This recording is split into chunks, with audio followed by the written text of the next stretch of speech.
Welcome back, you lovers of lycanthropic lore. I, of course, am your host, Lord Belmont Shores.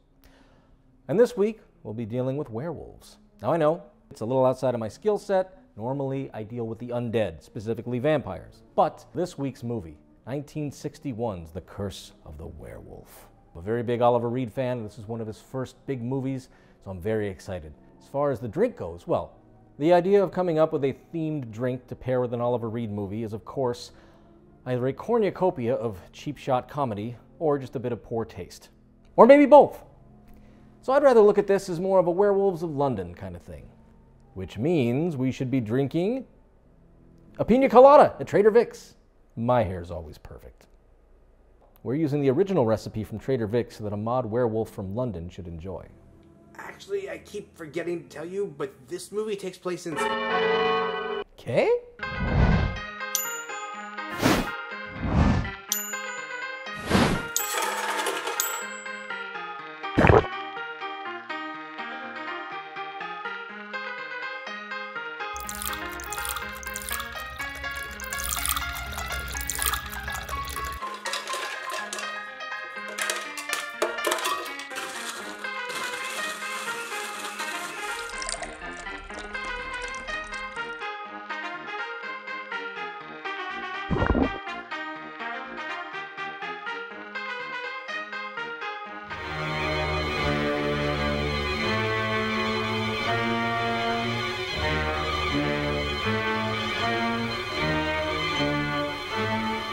Do you like pina coladas?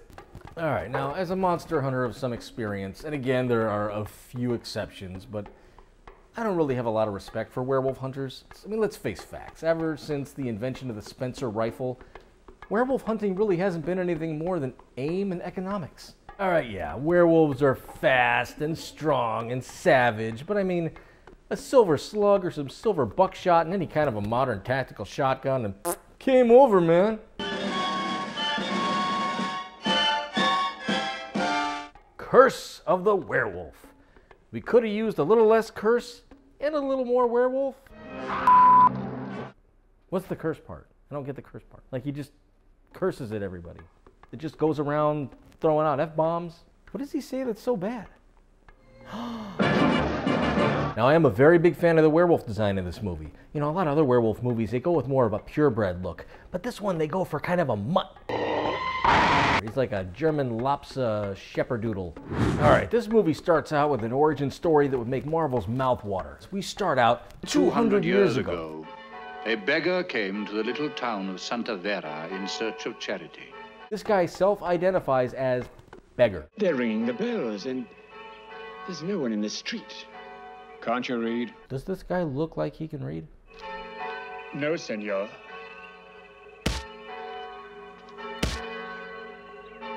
He does make a poor choice because he goes into a working class bar and these guys want to have nothing to do with him. I haven't seen you here before. What are you, a beggar? Yes, senor. If from the deep charity of your good heart. And they're like, nope. You want to go up the hill. That guy's having a wedding. He will definitely give you some more money. You know why we're rejoicing? Because our beloved Marquis is getting married today. And we have to rejoice. By order. Okay, let's get something clear right off the bat here. I will fight for my right to party, but you cannot force me to party. The beggar took the man at his word. Another thing this guy can't read, a room. As he had been told, the Marquis was celebrating his wedding day with a feast. You had somebody cook the pig head, and that's it. I mean, there's no bacon, there's no pork chops, there's no flank, there's no nothing. There's just the face. All right, so he finally makes his way up to the wedding. And get a load of this quad. Far quad. Disney lawyer said what? And ladies, I'm not telling you anything you don't already know, but you can tell a lot about a guy by the way he treats the waitstaff. Have mercy, my lord.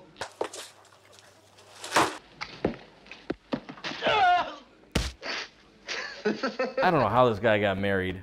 Oh wait, yeah I do, he's rich.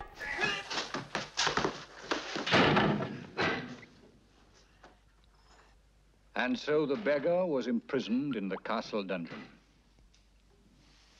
Time passed, and he was forgotten. And that brings us to the next horrible point of the story, which is his best friend, a mute girl, who feeds him from childhood until she blossoms into a fine young lady. Here, you give it to him. He's your friend.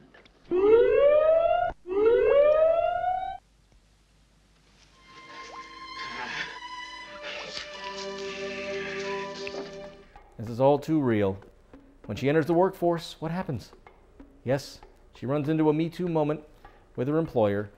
And the worst part of it is, she gets thrown in prison for not submitting to the advances of this zombified ghost of Christmas past motherfucker, whoever he...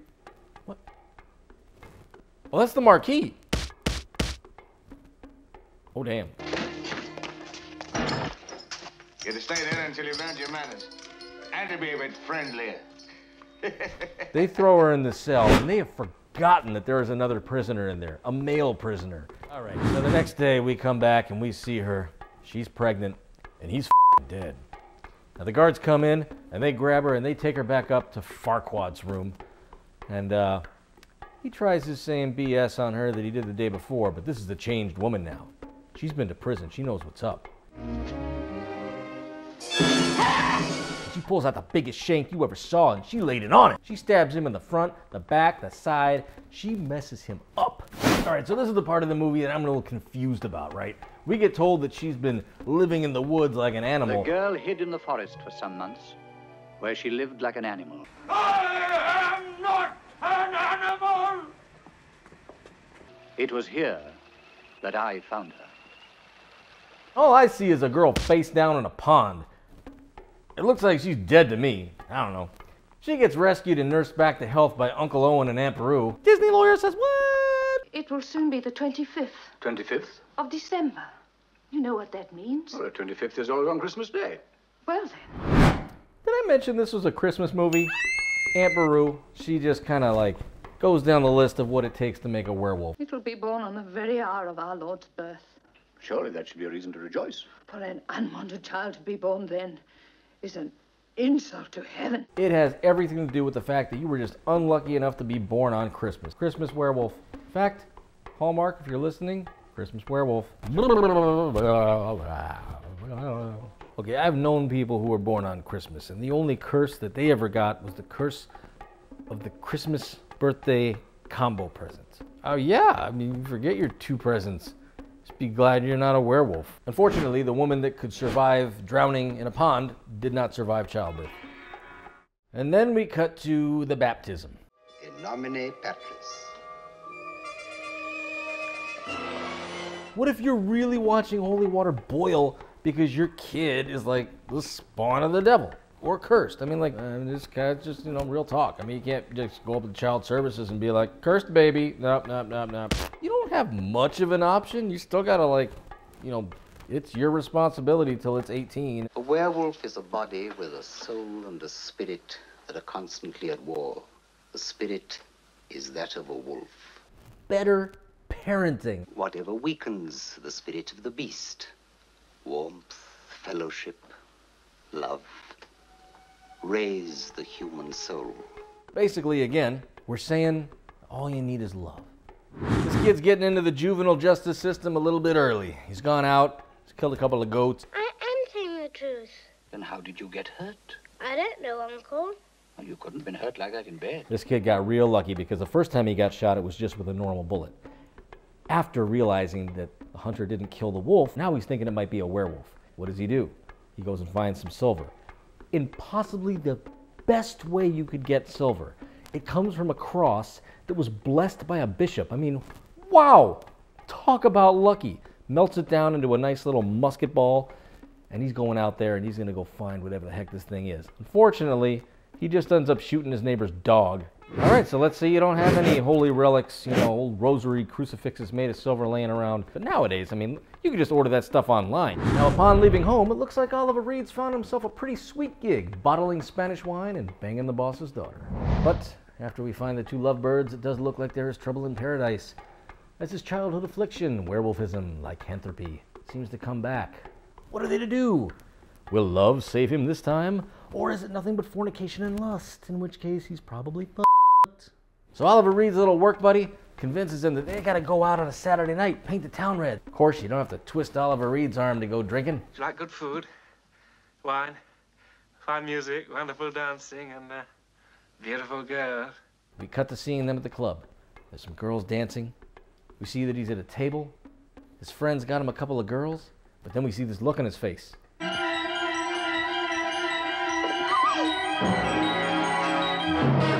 All right, I know that look. That look says, I gotta shit at the club. And you can't shit at the club. Nobody wants to shit at the club. And you know that. Every stall that's not horrible has somebody either doing drugs or getting it on. And you gotta go home now. You gotta go home quick. What you need is a little lie down. You can come up to my room if you like. You got a bathroom up there? For just a few minutes.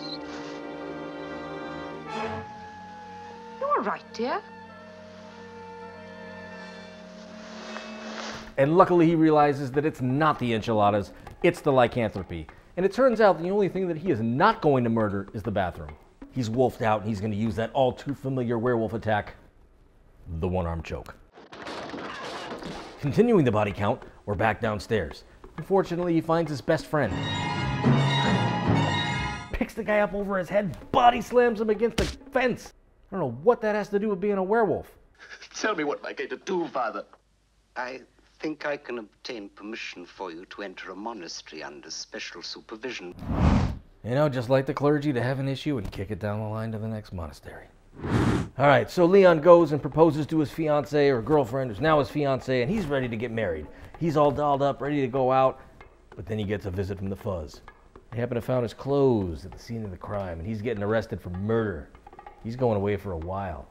We don't have a 9-episode podcast to try to prove his innocence or any of that bullshit. All he can really do is call his dad and hope for the best. He told the cops, the jailer, whatever, his whole story, and they're about to believe him. We gotta get him out of jail, and we gotta get him somewhere else where we can keep him away from harming the people and the villagers.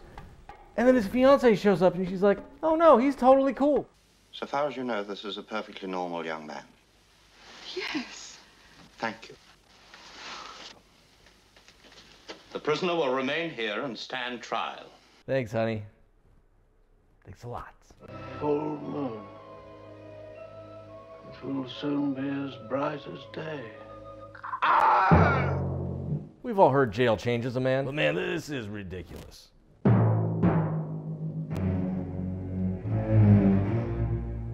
Now, at first it looks like he's just getting stoned. The proper word is gorgonized. The transformation is complete. He is full-on werewolf now. And his cellmate is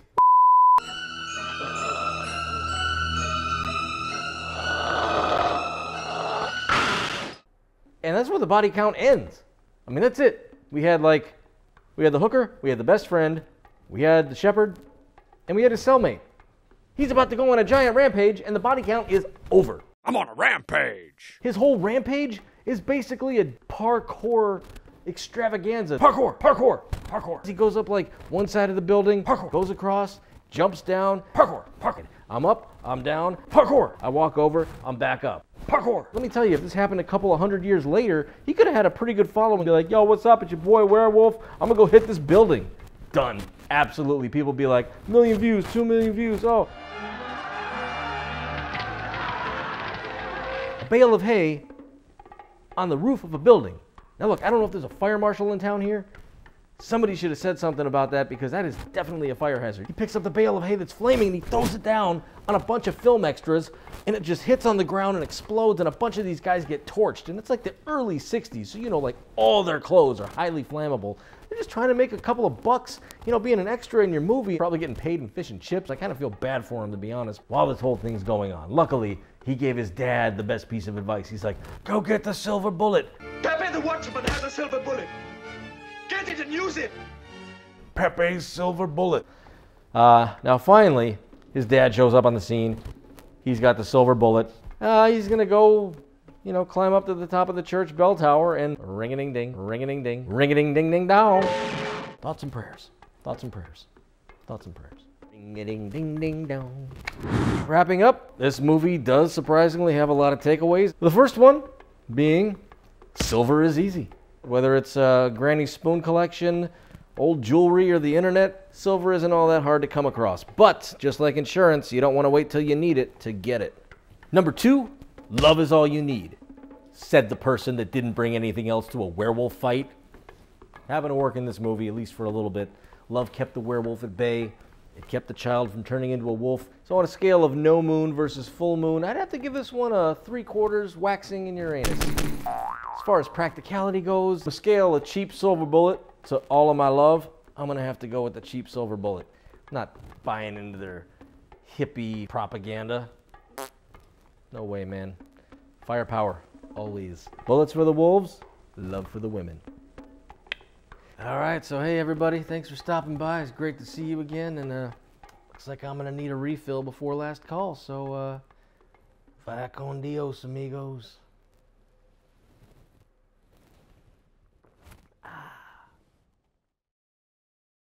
Pepe's silver bullet.